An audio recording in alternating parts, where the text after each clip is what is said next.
नमस्कार मित्रों, मैं हूं एडवोकेट ब्रिजेश यादव।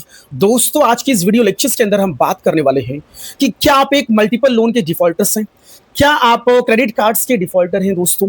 और ऐसे में डिफॉल्ट होने के बाद, एक या दो ईएमआई डिफॉल्ट होने के बाद दोस्तों, तुरंत इमीडिएटली बैंक और एनबीएफसी के लीगल टीम के द्वारा उनके एडवोकेट के माध्यम से दोस्तों आपको लीगल नोटिस आना स्टार्ट हो जाता है।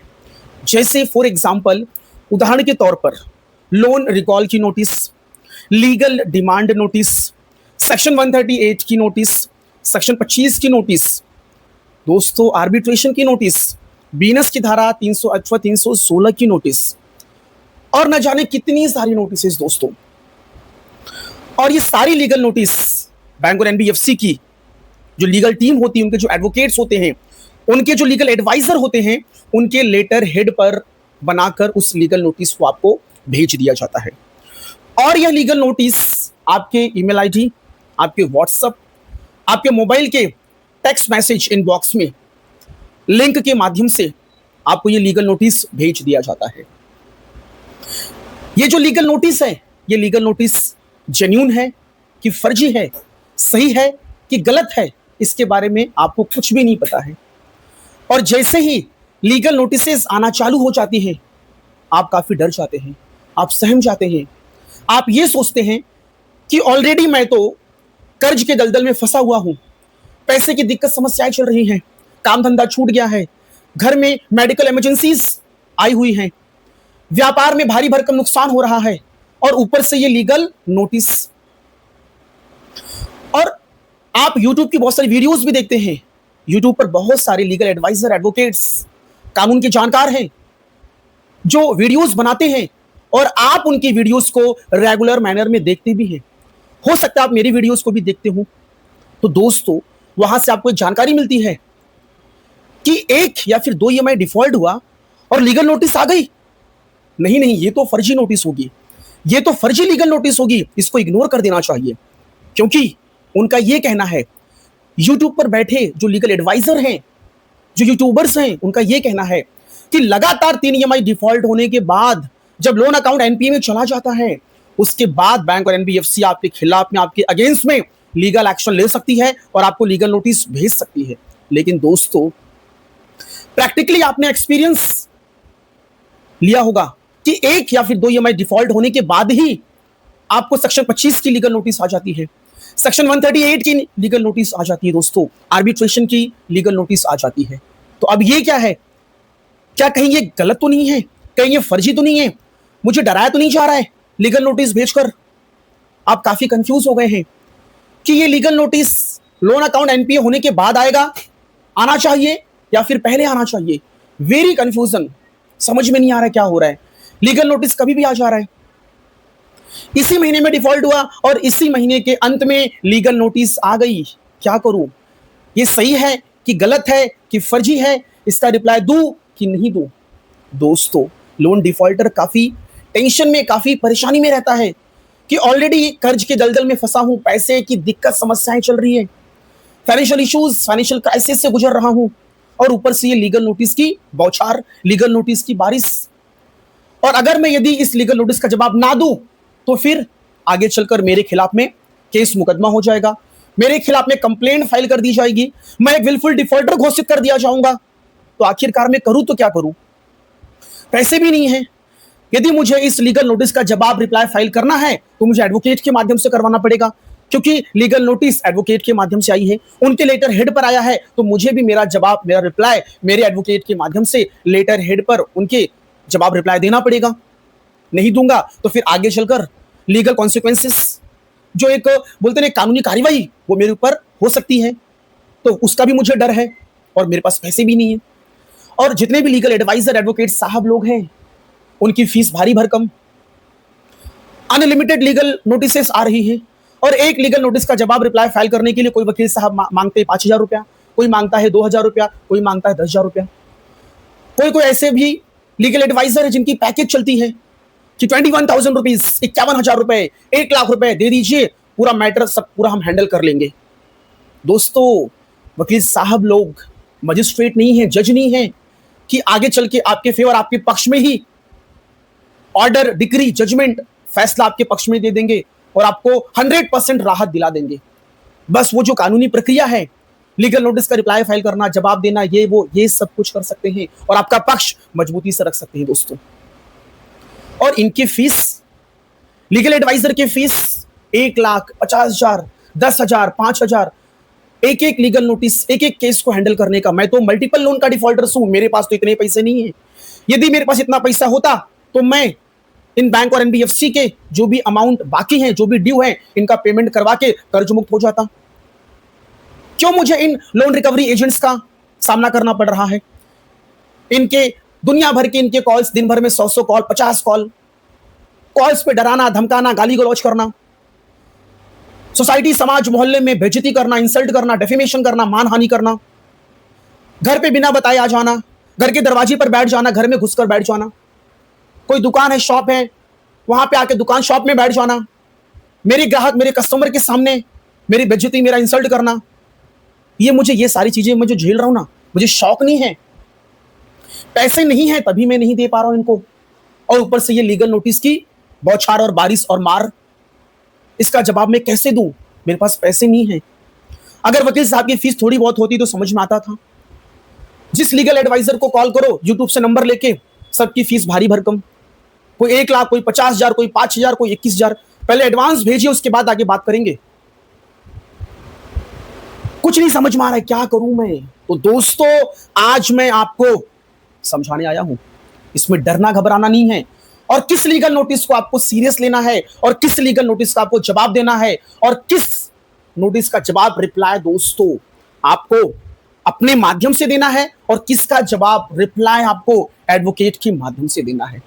दोस्तों, किसी कानून में यह नहीं लिखा है कि लीगल नोटिस का जवाब, रिप्लाई, कोई नोटिस भेजना है, कोई जवाब भेजना है, वो वकील के माध्यम से ही भेजना चाहिए, ऐसा कहीं नहीं लिखा है।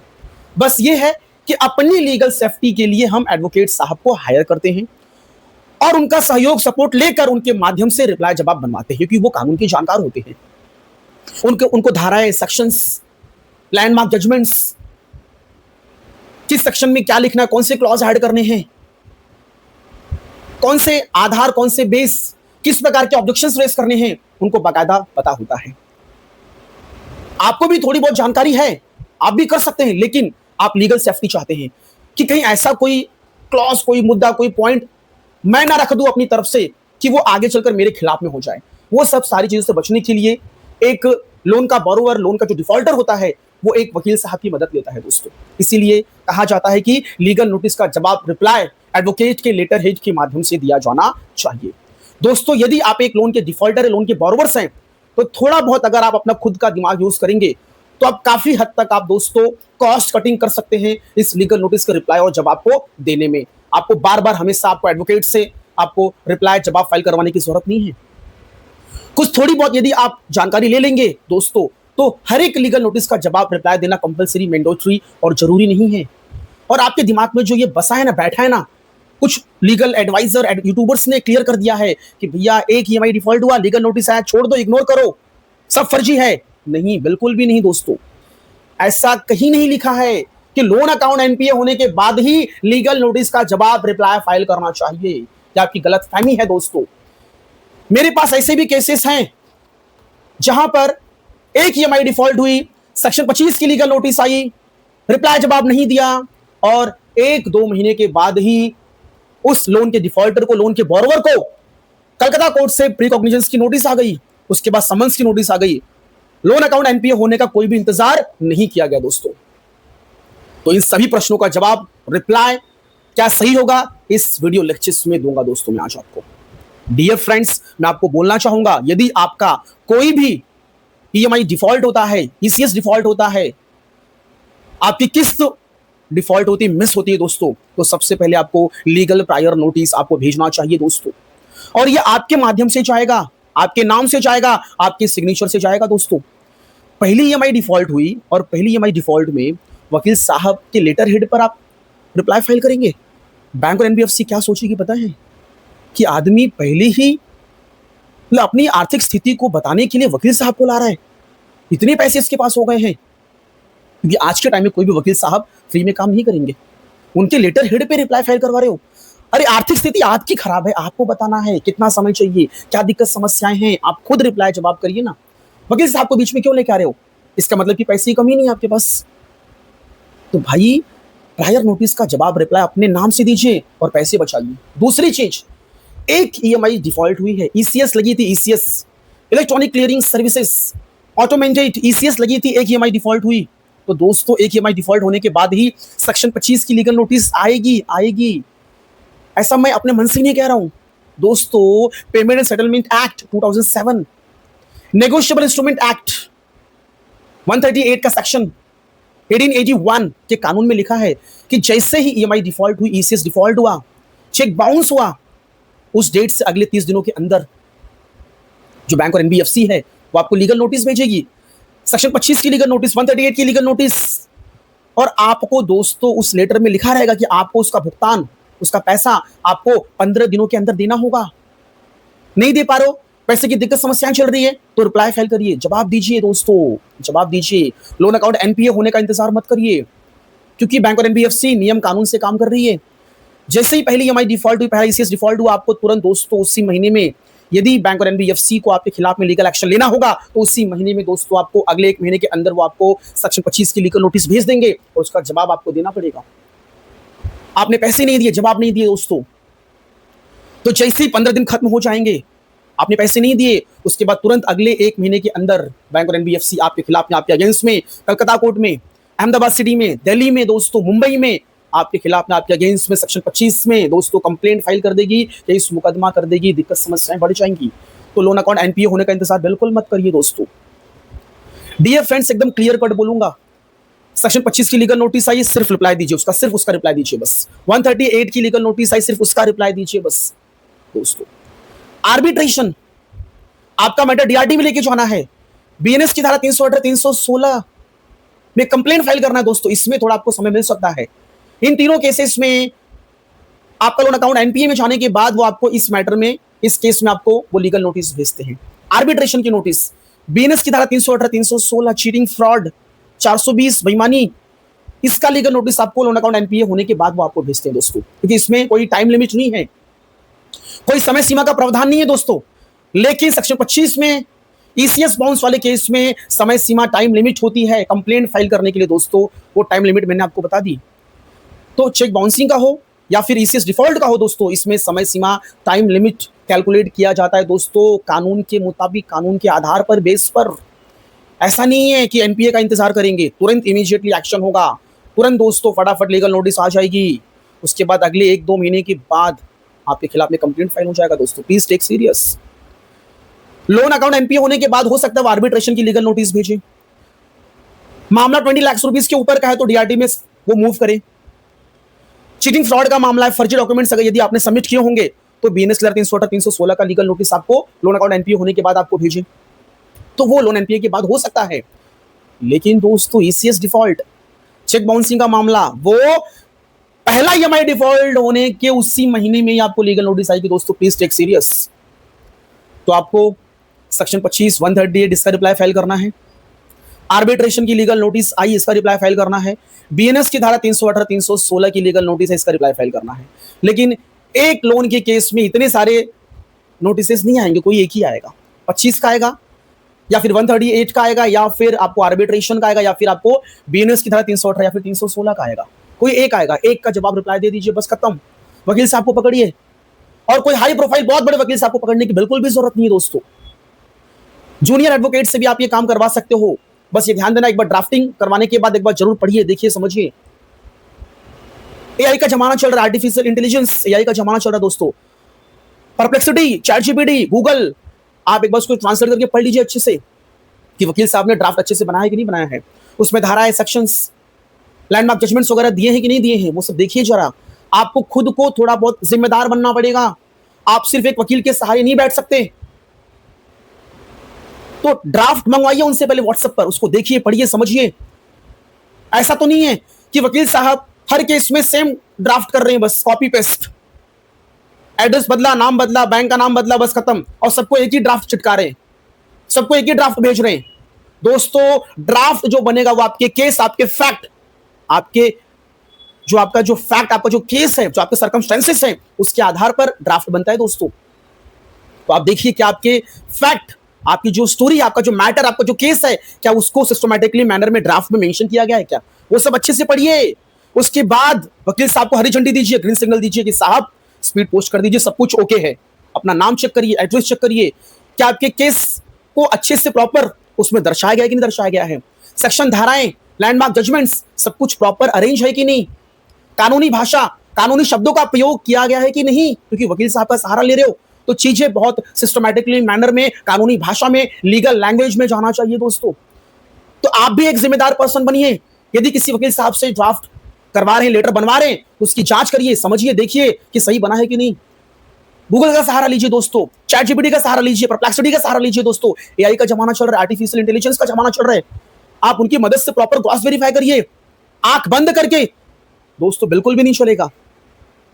यदि आप पढ़े लिखे नहीं हैं तो किसी पढ़े लिखे का सपोर्ट लीजिए कि सर वकील साहब ने बना के दिया, सर देख लीजिए सब कुछ ओके है क्या, कुछ करेक्शन की जरूरत है क्या। यदि ऐसा कुछ है तो वकील साहब को बोल दूंगा मैं।